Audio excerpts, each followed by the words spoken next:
He's playing some games, the worst he recalls. He's gonna find out which one sucked the most balls. The angry video game nerd is here.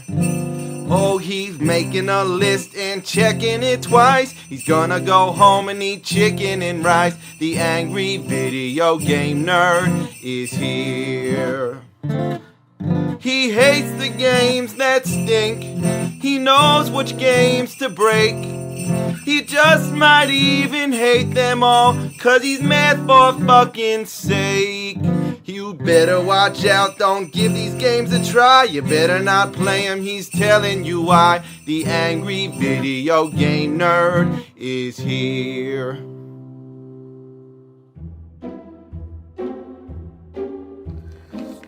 Well, Santa left me this present here, but I don't want to play it, whatever it might be, because all these shitty brains have rotted my game.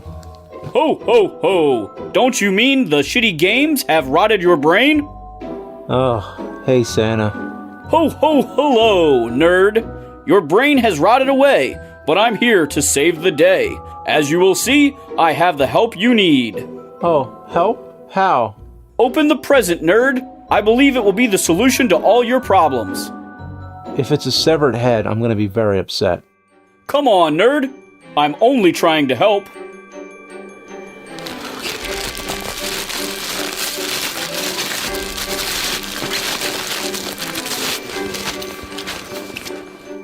It's, what the hell is it? That right there is Lightspan Adventures. What? Lightspan Adventures. Long, long ago in the late 90s, Lightspan Adventures was made for the Sony PlayStation. It was distributed to schools as a valuable edutainment tool. It branches together the worlds of knowledge with the world of electronic entertainment. You see, nerd, by playing these educational games, you'll repair your brain. Oh yeah, Santa, thanks. That makes a lot of sense. Use shitty games to fix my brain that's been fucked up by shitty games, you piece of shit! You know what? You can just fuck right off, you cocksucker motherfucker! Oh, okay. Alright, let's see what kind of shit you packed in here. Alright. Oh, okay. Huh. A PlayStation. Oh, okay. And then a school textbook? Ho, ho, ho! Merry Christmas, nerd! Alright, let's look this over. A 50-pound box of discs, a workbook, a PlayStation with a bunch of fucking wires. Oh, great. Oh, thanks. An RF adapter, too. Oh, what a tease this is. Imagine getting a free PlayStation from your school, but all you get with it is a bunch of edutainment games. It's like getting to go to an awesome water park for free, but all the water slides are piss slides. Oh my gosh, look at this shit. These are only some of the games they made. Lightspan put out more games on the PlayStation than most major game companies. Alright, so I guess I'll just pick something and pop it in. Alright, K9.5 Live in Airedale. It's a game about a bunch of Disney reject dog characters in a lame-ass band. Clicking on the pictures gives you a little info about each character, but trust me, you don't want it. They're annoying as fuck. My real name is James Harrison Richards III, but all my friends just call me Rip. I play lead guitar. My guitar, I call it Rover. It's pretty good. But Oh my gosh, I'd rather have a big hairy cow thing take a wet, runny poopy in my hearing hole. Ugh, I gotta fix my brain. So you're on your way to play a show in what looks like the most unsafe blimp ever. Seriously, look at this shit. You're in giant dog bowls attached by ropes to balloons, and it doesn't look like anyone's even controlling it. So then a tornado comes out of nowhere, and all your instruments get scattered around the area, and you gotta use your word learning to find them. It's basically moving quizzes, like an animated test. In this one, you have to jump on the vines that have nouns or adjectives on them. You see, everyone, a noun is a person, place, or thing, such as shit, ass, or hell. An adjective describes something like shitty, assy, or helly. Match the right one and you go forward. Fuck up and you fall. It doesn't matter though, you just start back where you were. This is pretty simple. I think I'm actually learning something here. Okay, now for the adjectives. Wait, what? So I'm supposed to pick which one is the adjective. Sun, 5, or face? I guess the only one it could be is 5, but... So 5 is the adjective. They could have come up with a better example. I mean, look it up in the dictionary. The number 5 is usually a noun, but when you say there's 5 of something, that makes it an adjective. It's kind of confusing. Way to be an asshole with your trick questions. They could have come up with a better adjective like fluffy. This time I'm going to challenge myself. I want to learn. So let's go with level 2, canyon. Here you have to use the correct form of the verb to fill in a sentence and get little rock balls. You see, a verb is an action word, like shove, as in, I'd rather shove a dragon fruit into my dick hole than play this game. After completing all the sentences, you get to play the world's slowest game of Arkanoid. This is helly, assy, and shitty. Oh, and good luck getting that last one. It takes forever.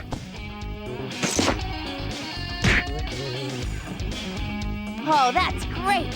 After you win, you find a bass guitar made out of human remains. Did he get it by dueling Satan in a rock-off challenge? Huh. He got that bass from Satan, and I got this game from Santa. Makes you think. So, of course, K9.5 sucks doggy dick. Let's get swinging! Alright, let's try Kazmania. I really gotta say, if there's one thing Lightspan was good at, it was creating the ugliest characters possible. Kaz is a slug girl with a weird inflated head. She must have had part of her brain cut out because her skull's lopsided. Okay, and look at all the friends. I mean, look at them. They look like a bunch of infectious diseases under a microscope. I mean, they're all mismatched and completely unappealing. I mean, I despise them. Their visage brings severe displeasure and mental anguish. I have to admit, these games seem to be helping. I've noticed an increase in mental acuity as well as a more educated lexicon. Maybe I'm getting more smarter and lesser dumber. So this one's a shitty first-person shooter, an SFPS. You run around with some of the most unresponsive controls in history. You lob blue balls at shit plunger pogo robots. You shoot these kiosks which makes you answer boring questions. I hate this. I end up just blind guessing. This isn't what learning is supposed to be.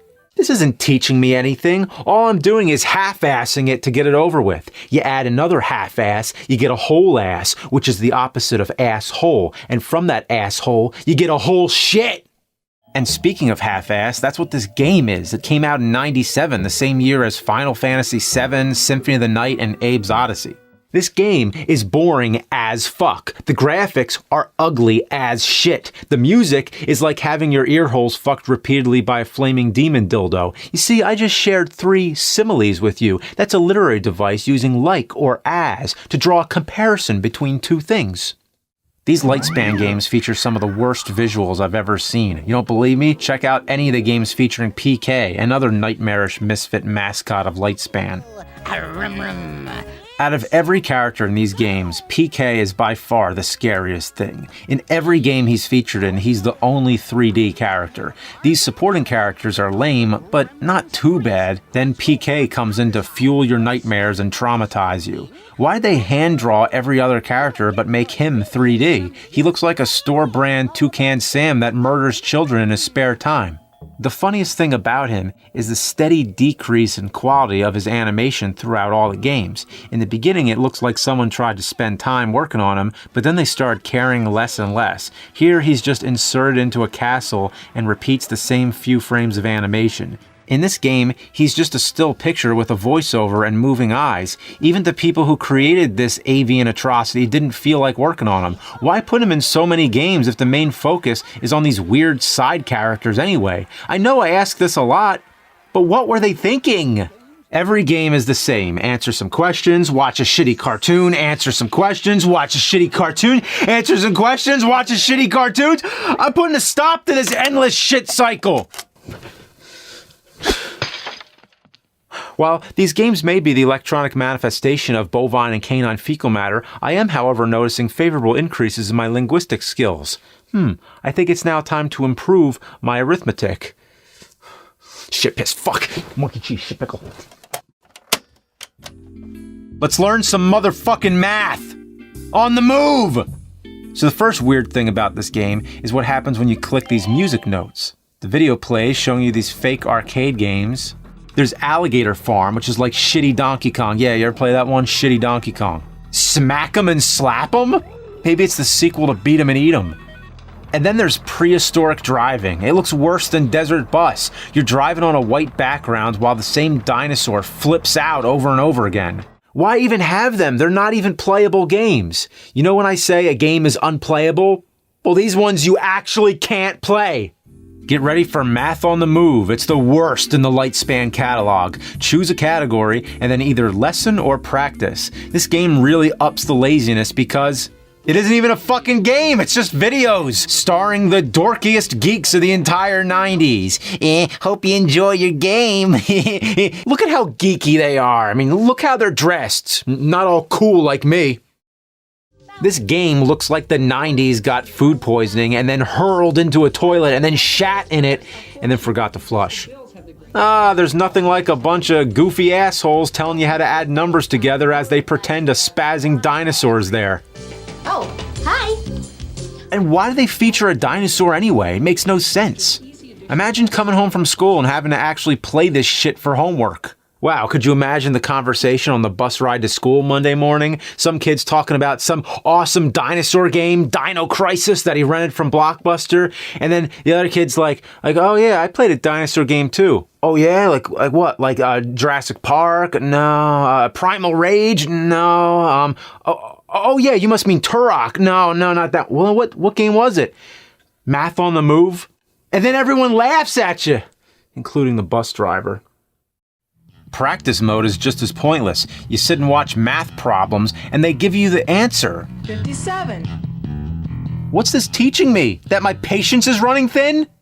This is something that could have been a VHS tape, not a PlayStation game. Oh my god, it's so bad. The PlayStation's soiled, it's unclean, it's broken. I don't even want it in my house anymore.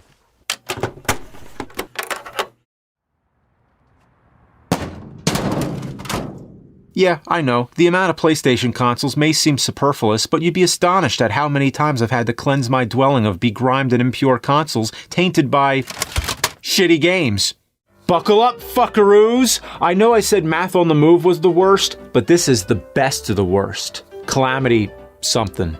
Calamity the Natural World. It starts off as any shitfest would, with those muddy full-motion cinematics, indicative of electronic anal fudge. Calamity Jane gets a weird time machine from none other than Jules Verne, because why the hell not? Jules Verne really phoned it in on this one. He's supposed to be French, but sometimes he sounds German, I guess? I don't know. It's just all these conflicting accents going on. Now keep trying until you win. Don't give up. Vive le jeu! Parallel to these events, two kids in the future are getting ready for a baseball game at Calamity Jane Middle School when, you guessed it, they're transported into the past and have to help the real Calamity Jane. So basically, it's a shitty version of Bill and Ted. Yeah. And Calamity Jane, according to common history knowledge, she was an illiterate alcoholic prostitute. Really great role model you dug up there, Lightspan. You ready for another kind of ride? So the kids need to help Calamity get the time machine up and running again. You know, they need to get back to the future so they can get back to their baseball game. It's really her. Calamity Jane. Cool. We've been transported to the past. Cool. Are you crazy? We've got the playoffs in an hour. Their baseball game is in an hour. But from what I understand, they're in the 1800s right now. So I think they have plenty of fucking time. Oh, fuck it. I'm not going to argue the logistics of this heap of pachyderm piss and shit. So to get the time machine running again, you gotta fix it, right? No, of course not. You have to read articles and answer questions. Imagine if that worked in real life. Like, oh, my car broke down. Here. That fixed the engine. Here. That fixed the tire. Here. That filled the gas. Beep, beep. Let's go. So anyway, the gameplay is as boring as the rest. Read shit, answer shit. It's as simple as that. Oh, and Jules Verne is just as bored as us. Go back or quit. And for the love of fuck and all that is assy and shitty, look at that wall of text. Oh, this is teaching me a lot. This is teaching me how to scroll down. I mean, who's gonna read any of this? I'd rather have Captain Nemo pilot the Nautilus directly into my jejunum. That's the portion of the small intestine between the ileum and the duodenum. In layman's terms, pretty far up my fucking asshole! Confound this repugnant discharge to the inferno of the future state of the wicked, for I am the exasperated electronic amusement connoisseur. And to everyone, everywhere, enjoy your winter solstice holidays.